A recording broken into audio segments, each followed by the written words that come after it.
Everyone on that lawn needed to see it for what it was. This wasn't a fight he wanted. Say it again, louder. Let your daughter hear you. Go home, Marcus. Or what? You're going to ask politely a second time? Let the kid handle it, Russell? Get up, coward. The gloves hit the grass in front of a man nobody on that street had ever heard so much as raise his voice. To every neighbor standing there, Marcus Delgado was the quiet single dad who ran his business from home and never went looking for trouble. Dalton Vance had spent all summer reading that quietness as fear, and his father had spent all summer encouraging him to read it that way. But Marcus wasn't watching Dalton's face, he was watching his hands, his weight sinking into his back heel, the particular stillness of a man counting down seconds instead of gathering nerve. How badly had Dalton misread the man in front of him? If the stories on this channel are the kind that stay with you after the video ends, consider subscribing before we go further. It costs nothing, and it's what keeps these stories coming. 4 months earlier, nobody on Birchwood Lane could have told you much about Marcus Delgado. He was 45, he kept his lawn trimmed and his garage door shut, and he ran some kind of security consulting business out of his house. He had a daughter. That was the whole file the neighborhood kept on him. Quiet, unremarkable, and that was exactly the impression he'd spent 3 years constructing on purpose. The truth was locked in a desk drawer in his home office, underneath a folder of client paperwork. A letter in Elena's handwriting, written in her last month when she still had the strength to hold a pen. She'd been sick for a long time before the end, and she'd used those final weeks to say things carefully instead of quickly. Marcus had read that letter so many times he had it memorized, and he still pulled it out and read it anyway, because knowing the words by heart wasn't the same as hearing her voice say them. One line had shaped the last 3 years of his life more than anything anyone had ever told him directly. Don't let the war become the thing that defines you in her eyes. He'd taken it as an order, and he'd carried it out the only way he knew how to carry out an order, completely. There were no medals displayed in the house, no uniform photos, no unit plaques, no folded flag, no war stories over dinner. There was also no mention ever to anyone on that street of the 16 years he'd spent in the Navy, or the men he'd once led, or the years he'd spent commanding a special operations element, doing work that never made it into any newspaper. His daughter Maya knew a thin version of it. She knew her father had served, that he was overseas, and that he hated being asked about it.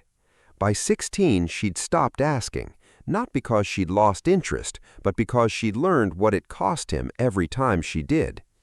That spring, something arrived that mattered more to Marcus than pride.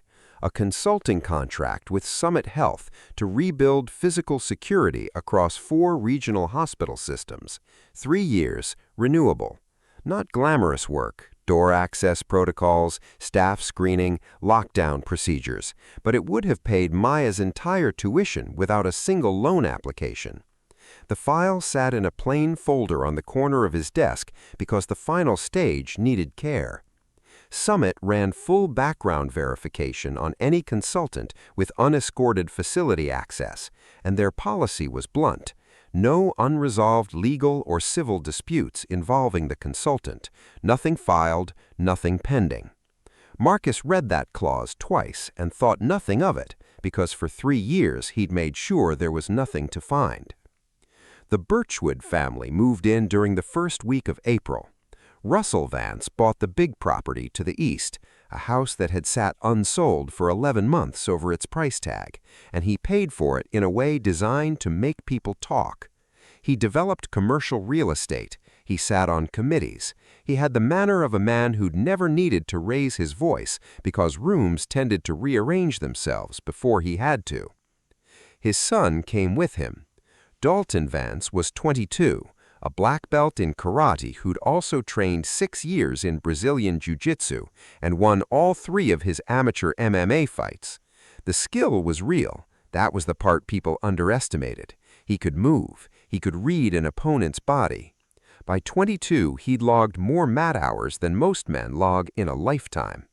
What he'd absorbed along the skill was the actual problem. Russell had raised him on a single principle, repeated so often it stopped sounding like an opinion and started sounding like physics. A Vance is never allowed to look weak. Under that rule, disagreements weren't disagreements, they were contests, and every contest had a winner and a loser. Nobody had ever shown the boy a third option existed. His gym sat 20 minutes south, a squat brick building with a hand-painted sign, run by a 63-year-old named Harlan Voss, who'd been teaching in that room since Dalton was born. Voss had already written him up twice that year for excessive force on training partners, once for a takedown that put a 19-year-old in a shoulder sling for a month. Dalton signed both write-ups without arguing, and Voss found that more unsettling than an argument would have been. The second time, Voss kept him after class, sat on the edge of the mat, and finally said what he'd been circling for months. "You're training to beat people. In this room, we train so we don't have to." Dalton grabbed his water bottle off the bench on his way out and smiled. Sounds like something you tell the guys who lose. One other moment that spring meant nothing to anyone at the time. On a Tuesday morning in late April, Marcus walked out to his mailbox in a t-shirt and yesterday's jeans, and an older man came down the sidewalk with a gray-muzzled retriever on a leash. White hair cut close, 70 or older, a back so straight it looked less like posture and more like something installed decades ago and never removed. They passed within a few feet of each other. The older man slowed, without quite stopping, and studied Marcus a half-second longer than a stranger studies a stranger, the way people look at a face they can't quite place. Then he gave a short nod, more acknowledgement than greeting, and kept walking.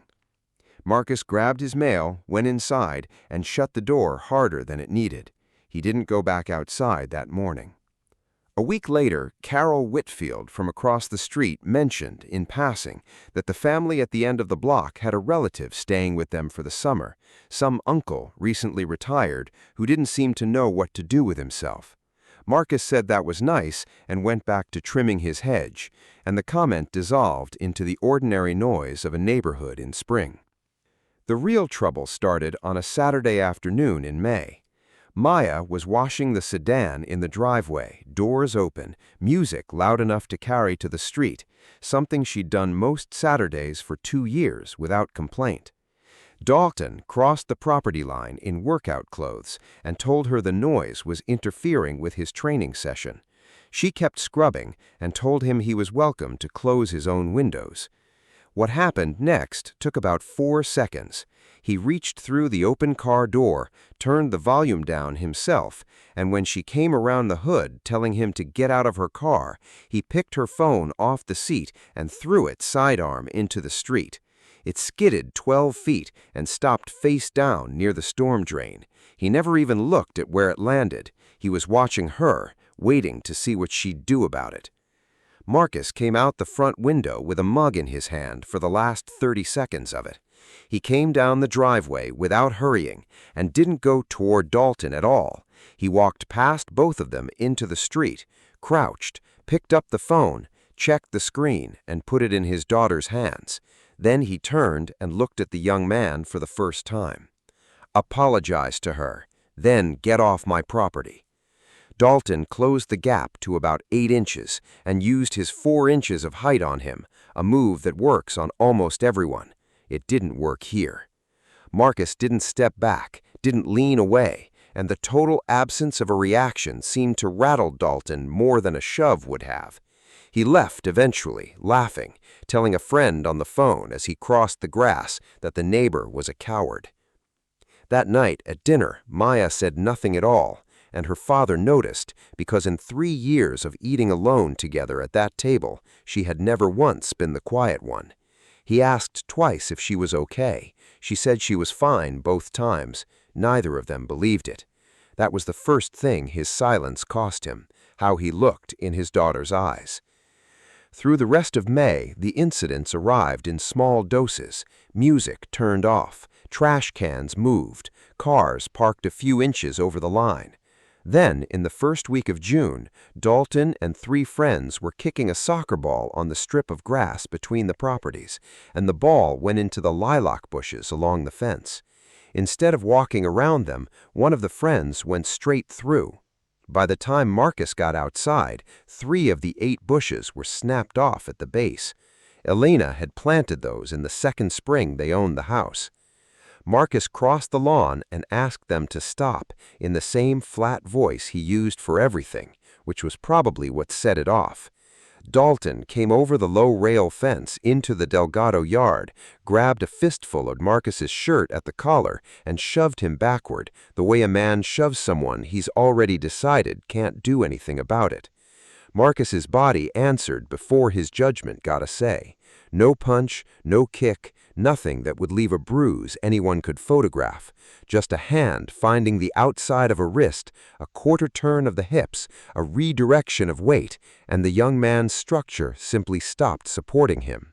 A black belt was on both knees in the grass in front of 3 training partners. It took less than a second, and what happened next mattered more than what came before it. Marcus let go immediately. He didn't stand over him, didn't look at the friends, didn't hold the position. He offered a hand to help him up. Dalton slapped it away and got up on his own, his face a color none of his friends had ever seen, because he hadn't been beaten. He'd been switched off by a man he'd decided months ago didn't count for anything.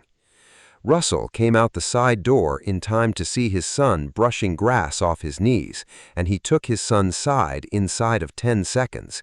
Talk of attorneys, the homeowners association, how a man living alone with a teenage girl and working in security was something the board might want to know about.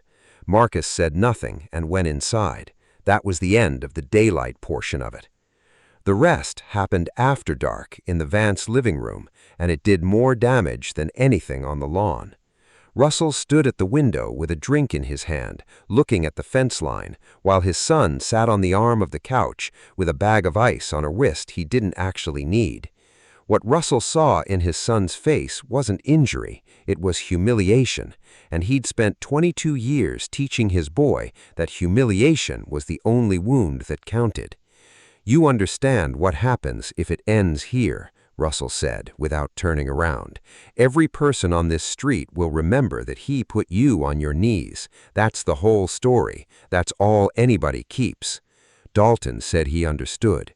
He went out to the converted garage at 11 and sat on the weight bench, replaying the video one of his friends had shot, scrubbing it back and forth at quarter speed, over and over.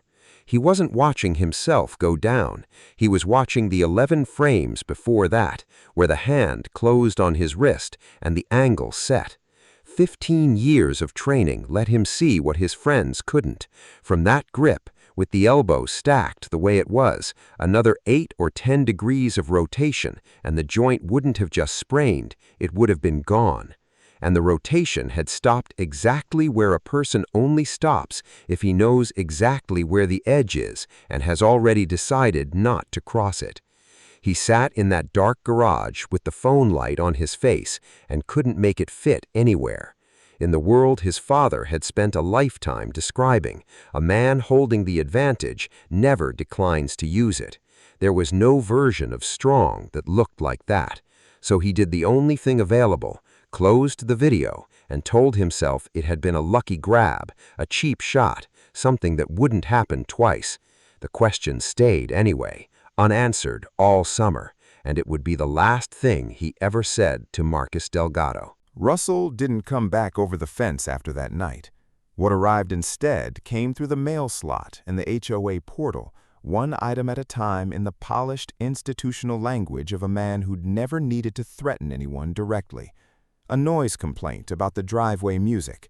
A complaint that the rail fence exceeded the permitted height by 4 inches, which it had for 9 years. A complaint about the sedan touching the apron. One about weeds behind the garage. Then, mid-July, Russell filed a civil nuisance action in small claims court, naming Marcus Delgado and alleging a pattern of threatening conduct toward neighbors. He asked for $400 in damages. The money was never the point. What he wanted was a case number, a public docket, a matter that would sit open exactly as long as his attorney could keep it there. He brought the filing to the HOA meeting on the third Thursday of the month, folding chairs and a coffee urn and a ceiling fan that clicked with each rotation. He never raised his voice once in 12 minutes. He brought a folder, dated photographs, a typed timeline, and asked the board for nothing except a documented concern in the record, so that if anything else happened, there'd at least be a history. That sentence was the one that worked, and everyone in the room understood it somewhere below language. Nobody had to accuse anyone of anything out loud. They only had to agree that a note in a file was a small thing, and small things are easy to agree to. Marcus sat in the back row, hands on his knees, and listened to people he'd waved at for 9 years decide a note was reasonable. Some studied the floor while it happened. A few nodded because Russell's firm leased retail space from one of them, or had put roofing work through another that spring, or because their sons trained at the same gym, and because agreeing was simply easier than not. Carol Whitfield sat in the third row with her purse in her lap and said nothing, which was what most people did, and nobody noticed her one way or another. Marcus went home and told his daughter none of it. That was the second thing his silence cost him. This time the price was a case number with his name on it in a public county database. Through the rest of July, Dalton handled his side of it publicly, posting about the neighbor who jumped him in his own yard, telling the story at the gym with one specific edit, that it had been a cheap shot from behind he never saw coming. He said it often enough that he seemed to start believing it, which is what happens to people who need a version of events more than they need the actual events. What he wanted, openly, was a fair fight, in front of everybody, with someone recording. The call from Summit came on a Tuesday afternoon in the last week of July, from a woman in vendor compliance whose voice carried the apologetic tone of someone delivering procedure rather than opinion. Their screening had turned up an open civil action naming the consultant, and under the standard terms, she couldn't move the file forward until it was resolved. She was careful to say the contract wasn't canceled, just on hold pending clarification, and she was sure it would sort itself out. Marcus thanked her and set the phone down next to the plain folder on the corner of his desk. He knew exactly what had happened, and he also knew no attorney alive could ever prove a $400 nuisance suit had been filed specifically to trip a hospital vendor screening. Russell had never touched him. Russell had never needed to. The lilacs were already gone, and now 3 years of tuition sat on someone's desk waiting for clarification, and Marcus still said nothing to anyone. That was the third price, and the first one with a dollar figure attached. His daughter, meanwhile, had spent the entire summer watching with the specific attention of a 16-year-old who'd figured out the adults weren't going to fix this. So Maya stopped waiting. In the second week of August, she started a folder on her phone, labeled with nothing but the year, and began filling it, screenshotting posts before they could be deleted, the comments underneath, the messages Dalton's friends were sending to kids at her school. In the third week of August, she was at Fairview Park when Dalton backed a 14-year-old boy against a fence over a bike left across a walking path, and she stood behind a tree and recorded 51 seconds of a grown man threatening a child. She saved everything and told her father none of it, because by then she'd concluded that telling him was the same as throwing it away. That was the fourth price, and the highest one yet. Her daughter had started defending the family alone because she no longer believed he would. Labor Day fell on the first Monday of September, and the neighborhood held its annual cookout on the common green. Long tables under the oaks, 2 grills going, kids in a sprinkler, the light gone gold and long across the grass by late afternoon, close to 100 people still there. Carol Whitfield had her handheld camcorder out, the way she did at every block event, and the only person who registered she was filming was Marcus, who noticed things like that without meaning to. Dalton crossed the green with 4 friends from the gym fanned out loosely behind him, the way people arrange themselves when they've watched enough footage of this kind of confrontation. 3 phones were already recording before he reached the tables. Russell stood 30 feet off near the drink table, cup in hand, not moving toward his son or away from him. Maya stood a step behind her father's left shoulder, holding a plate she never got to set down. What almost nobody at those tables understood was that the young man crossing the grass wasn't there to win an argument. He'd spent 3 months unable to explain 11 frames of video to himself, and the only way he knew to make the question disappear was to run it all again in public, where the result would be recorded, permanent, and couldn't be scrubbed back and forth in a dark garage at quarter speed. Marcus didn't pick up the gloves that landed in the grass at his feet. What followed was roughly 2 minutes of a 22-year-old working through everything he could think of in front of an audience. He started with the usual material about cowardice. Then he brought up Elena and what a dying woman must have thought about the man she'd married. Then he turned to Maya and told her, loud enough for the nearest 3 tables to hear, that her father was too gutless to defend his own name. Marcus turned to walk away, hand on his daughter's back to steer her clear. That's when Dalton stepped in and grabbed her arm to block the path. She wrenched free, hard and entitled to, and the wrench put her off balance at the edge of the concrete apron where the tables met the grass. She went down on both palms, the skin tore off the heels of her hands, and there was blood on the pavement inside of 4 seconds. Marcus stopped walking. He turned around, and everyone close enough to see his face described the same thing afterward in different words. Something in him simply went out, the way a room goes dark when a switch trips. He looked at his daughter on the ground, then gave the young man one more chance, the same words from his own driveway in May, and not one word more. Apologize to her, then get off my property. He glanced at the grass under his feet and corrected himself. Then leave. That's the end of it. Dalton pulled the gloves on. The first exchange lasted about 6 seconds and settled the question of whether he could actually fight, because he could. Fast, clean combination, hands high, weight correct, every single thing Harlan Voss had spent years drilling into him. Marcus never threw a punch, then or at any point after.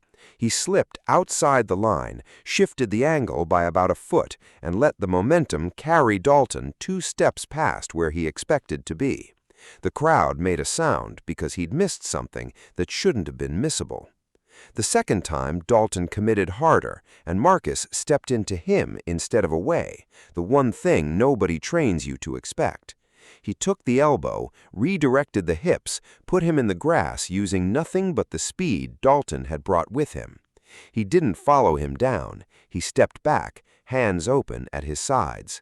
"Stay down," he said. The spinning kick came third, and it was genuinely good, and it never finished. Marcus read the shoulder turn and moved forward into the dead space before the leg had built any power, so the kick came around and landed shin first against a body already inside its arc. Dalton lost his base and went down again. Marcus backed off 2 steps and said it a second time, same flat voice, "Stay down." Then the double leg shot, Dalton's best discipline, his best chance, and Marcus rolled his weight over the top of it, reversed the direction, pinned him for 2 seconds, and let go, stepping clear. "Stay down," he said a third time. Somewhere in there, the crowd stopped sounding like a crowd because people were starting to understand what they were watching. This wasn't one fighter beating another. No strikes, no aggression on his face, no attempt to score or finish or prove anything. This was a man moving the way someone moves when he's trained to end a dangerous situation as fast as possible, and visibly, in front of 100 witnesses, choosing not to. Russell called across the green, the voice he used for closing rooms. "Get up! Don't let this man humiliate you." Whatever control Dalton had left went out with that sentence. He came up off the grass and, instead of coming forward, went sideways to the nearest grill, grabbed a metal skewer off the rack, 3 feet of steel with a wooden handle, and swung it in a flat horizontal arc at nothing in particular, which is the most dangerous kind of swing there is. Marcus told him to put it down and stay down, the 4th time and a last. Maya had been running toward her father from the table since the skewer left the rack, and she ran directly into its path. What Marcus did next took less than a full second, and afterward nobody could break it into separate parts. He put his left hand on her shoulder and drove her clear of the arc, caught the swinging forearm with his right, stripped the skewer out of Dalton's hand like taking a spoon from a toddler, dropped him face down on the concrete, and folded both wrists into the small of his back. No wasted motion anywhere in it, nothing that looked like anger either, which was somehow the part that frightened people most. The green went completely silent. Marcus knelt with his knee against a shoulder blade, told the nearest man to call an ambulance for his daughter's hands, and the next nearest to call the sheriff's office, both in a level, carrying voice nobody on that street had ever heard from him. An older man came out from under the oaks and walked toward them without hurrying, white hair cut close, a back too straight for a man in his 70s. Marcus had seen him exactly once before in April, walking a gray-muzzled retriever. In April, the face was only familiar. What placed it now wasn't the face at all. It was the shape of the restraint, the precise placement of the knee, the command voice that belonged to one particular branch of one particular service. Admiral Everett Kane, 31 years in the United States Navy, retired that spring, staying with his brother's family at the end of the block, stopped 8 feet away and looked down at the pin. Commander Delgado. Russell stopped mid-sentence about attorneys. 100 people on that lawn did the math at the same moment. And Dalton, cheek against warm concrete, both wrists locked in a grip that had never once tightened beyond what it needed, finally understood what he'd been scrubbing back and forth at quarter speed since June. There had been no trick, no luck. The man had been holding back on purpose from the very first second, and had just done it 4 more times in front of everyone. 2 deputies arrived within 9 minutes, took the skewer, took statements from 11 people, and left with nobody in handcuffs while paramedics were still working on Maya's hands. Russell understood something too, that his son had lost on the one ground where losing could be seen, so he retreated to his own ground before the ambulance even reached the end of the street. He called the sheriff's non-emergency line that night to file his own account first, had an attorney working before midnight, and by 11 the next morning a video went out, 40 seconds long. No footage of a hand closing on a girl's arm, no skewer coming off the grill rack, no man saying "stay down" 4 separate times. It began with a 22-year-old on the ground and a 45-year-old kneeling on his back, and it ended there. And it went exactly where things like that always go. By evening, it carried a headline traveling faster than any correction ever could. Former Navy SEAL attacks local black belt fighter at family cookout. The story inverted inside of 2 days. Maya walked into school Wednesday with gauze on both palms and was filmed in the hallway twice before lunch. The woman from Summit called Thursday. This time it wasn't a hold, it was a withdrawal, and she didn't sound apologetic because there was no longer any procedure left to apologize for. An anonymous report reached County Child Protective Services Friday morning, and an interview was scheduled for the last Wednesday of September. By the weekend, Russell's attorney had told a reporter, carefully framed as speculation, that the community's real concern was untreated trauma in a man raising a teenage girl alone. Maya came into the kitchen the following Monday night when her father stood at the sink, running water over a pan he'd already cleaned. She stood on the other side of the counter until he shut the water off. What she said wasn't what he'd spent 10 days bracing for. She told him he didn't care that he was a SEAL and never had. What she couldn't get past was that a man she'd lived with for 16 years had decided on his own that she couldn't be trusted with the truth about who he was. She'd found out the same way the rest of the neighborhood had, standing on a lawn with blood on her hands, told by a stranger with white hair who happened to recognize a restraint hold. For 3 years, she'd assumed her father was quiet because he was grieving, and she'd built her entire understanding of him around being careful with him. It turned out she'd been being careful with a stranger. Marcus went to the office and came back with the letter, set it on the counter between them, and told her it was the last thing her mother ever wrote, and that he'd never shown it to a living soul. Then he watched his daughter read her mother's handwriting for the first time in 3 years. Somewhere in the middle of that, standing in his own kitchen with a dish towel in his hand, he finally understood he'd been obeying an instruction that had never actually been given. Elena hadn't written that he should erase himself. She'd written that the war shouldn't be the thing that defined him in Maya's eyes. She'd been asking him to be more than one thing, and he'd read it as an order to be nothing, and carried it out with the same total obedience he'd once brought to far worse orders. For 3 years he'd called it discipline. It had simply been easier to call it discipline than to call it what it actually was. He told her the rest while she still held the paper. The silence had never been entirely about protecting her. A good part of it had always been about never once sitting down and dealing with losing her mother. Talking about the Navy meant talking about the years Elena spent waiting for him to come home. And talking about that meant talking about Elena, so he'd shut the whole thing in a drawer and given it a respectable name. Everett Kane came by the house Tuesday morning, sat in the front room with his hat in his hands, and laid out 2 entirely different offers as if they were sitting on the table between them. The first, he still knew people, and 31 years buys a man a certain phone list. 4 calls, and this would be on a national desk by Friday, and Russell Vance would be finished inside a week. He said it plainly, no pleasure in it, the way a man states a capability. The second offer was smaller. He could sit in a chair and say exactly what he'd seen with his own 2 eyes on that green, nothing more, and let it be worth whatever it turned out to be worth. He'd watched the whole thing from under the oaks.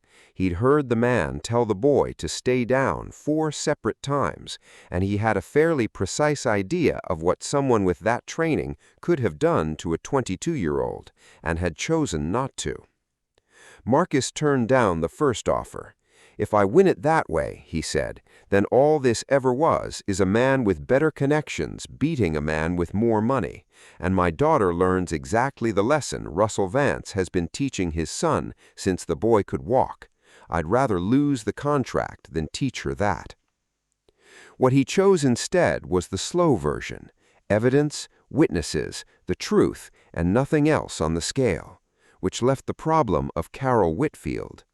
Marcus walked across the street Wednesday evening and stood on her porch, asking for the original recording. She told him no through the storm door. Her husband had subcontracted on 2 Vance projects that year and was bidding on a third, and she said the word bidding the way people say it when they mean a mortgage and a daughter in her 2nd year of college. He could have reminded her she'd been sitting in the 3rd row in July, purse in her lap, while a room full of neighbors put a note in his file. He didn't bring it up, and afterward he was never entirely sure whether that had been decency or exhaustion. He told her he understood she owed him nothing, that the county file would stay open until the following Wednesday if she changed her mind, thanked her for her time, and went home. She knocked on his door Friday night at 9:15 with the memory card in a plastic sleeve, and gave the reason before he could ask. She'd watched her own footage more than a dozen times that week, and what kept her up wasn't anything Marcus Delgado had done. It was the 9 minutes and 40 seconds in which he kept declining to do what was plainly, visibly available to him. A man provoked in front of 100 people, refusing over and over to end it, was the single most uncomfortable thing she'd ever recorded, because it made every person on that lawn watching, including her, look exactly like what they were. The interview happened in a county office with a laminate table and a window that didn't open. The caseworker was a woman in her 50s who'd clearly done this several thousand times and long since stopped being impressed by anybody. She asked her questions in order, about anger management, about the 16 years, what specifically he'd done them, how often he thought about it, and, without any cruelty in it, whether a 16-year-old girl living alone with a man with that training was safe. Marcus answered every question in a level voice and didn't defend himself once. He confirmed his service.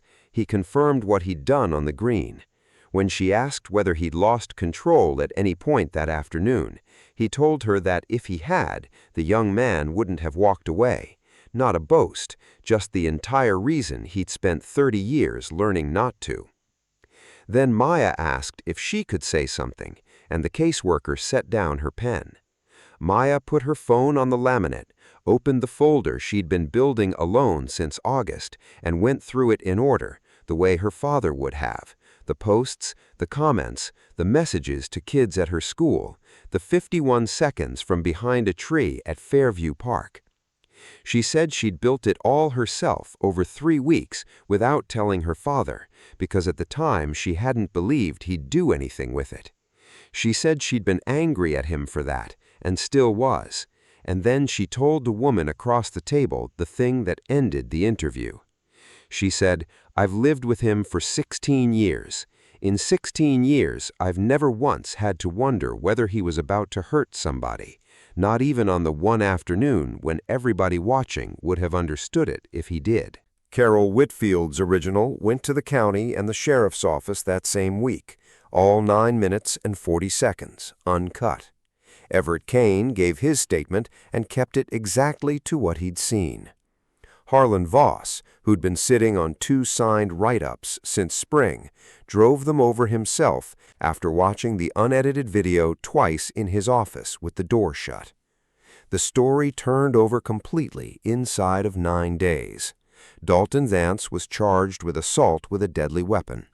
The plea he took in November gave him 24 months of probation, 120 hours of community service, and mandatory completion of an anger management program before probation could close. His amateur sponsor withdrew that same week. In a 2-sentence statement that didn't use his name, Voss stripped the belt in the front room of the gym with the class lined up along the wall. What he said while he did it echoed what he'd said that spring. The belt proves what you can do. What you do with it is the only thing that ever proves who you are. Russell Vance came apart more slowly and far more thoroughly. The 40-second edit and the 2 calls he'd made to witnesses in the days after Labor Day became a matter for the district attorney, and the words evidence tampering and witness intimidation started appearing in the local paper beside his name. His standing in the community collapsed, and the telling detail was who withdrew from him first, not the neighbors who'd always disliked him, but the ones who'd gone along, the ones who'd nodded in that clubhouse in July, and now badly needed to be seen standing somewhere else.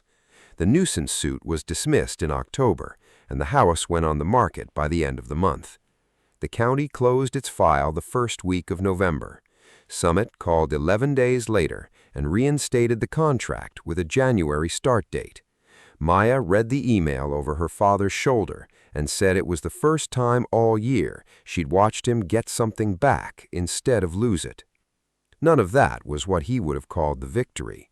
The victory was that his daughter finally knew who her father actually was. Not the legend, not the man who couldn't be beaten, but a man who'd been badly hurt, made a serious mistake about how to handle it, and was learning how to open the drawer again. Dalton came to the fence the morning the moving truck was loading, alone. No friends, no phone, nothing in his hands, and he stood on his side of the low rail while Marcus set a bag of soil down on the other. The question he'd been carrying since a June night in a dark garage finally came out.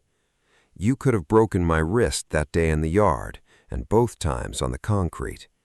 Marcus didn't deny it. He looked at the young man for a while, then nodded once. "So why didn't you?" "Because beating you was never the point. I needed you to not be able to reach my daughter. The second that was true, there was nothing left to do." Dalton stood there without answering because what had just been said didn't fit anywhere in the framework he'd been handed at birth. For the first time, he understood the two of them had never once been in the same contest. He'd been fighting to prove he was strong. The man across the fence had only ever moved when someone needed protecting, and those aren't two levels of the same thing. They're two entirely different things, and only one of them holds up after the audience goes home. He turned and walked back to the truck without apologizing and without offering his hand, because he hadn't gotten there yet, and nobody in that yard pretended otherwise. Marcus went around to the back, where Maya was on her knees at the end of the bed, replanting the lilacs. She'd brought Elena's letter out that morning in a clear plastic sleeve and set it on the flat stone at the edge of the row, where it caught the light. 3 of the 8 bushes had been snapped off at the base in June, and several of the canes were dead the whole way down, but the roots underneath were still alive, and that was the only fact that mattered to either of them. He knelt beside his daughter and started working. She told him, without looking up, that she didn't need him to tell her every classified thing he'd ever done. She pressed the soil down firmly around one of the crowns with both healed palms. "I just don't want you turning yourself into another secret." He told her he understood, and they kept planting until the light went. No applause, no audience, nobody in that street needing to know how dangerous Marcus Delgado had ever been, because by then he'd stopped needing to prove it himself. Most of us will never be tested the way that man was tested on a lawn in September, but nearly all of us will meet someone who mistakes patience for weakness. And nearly all of us will have to decide, at least once, what to do with whatever power we happen to be holding on a day when nobody would blame us for using it. Real strength was never about showing someone what you could do to them. It was about knowing the moment you no longer had to and walking away with it still in your hands. If this story stayed with you, subscribe and come back for the next one. This channel, Rebuilt Stories, is built on people the world writes off as harmless, right up until it can't anymore. Tell us in the comments, who's the quietest, strongest person you've ever known? Because somebody reading this is going to need to hear that people like that exist.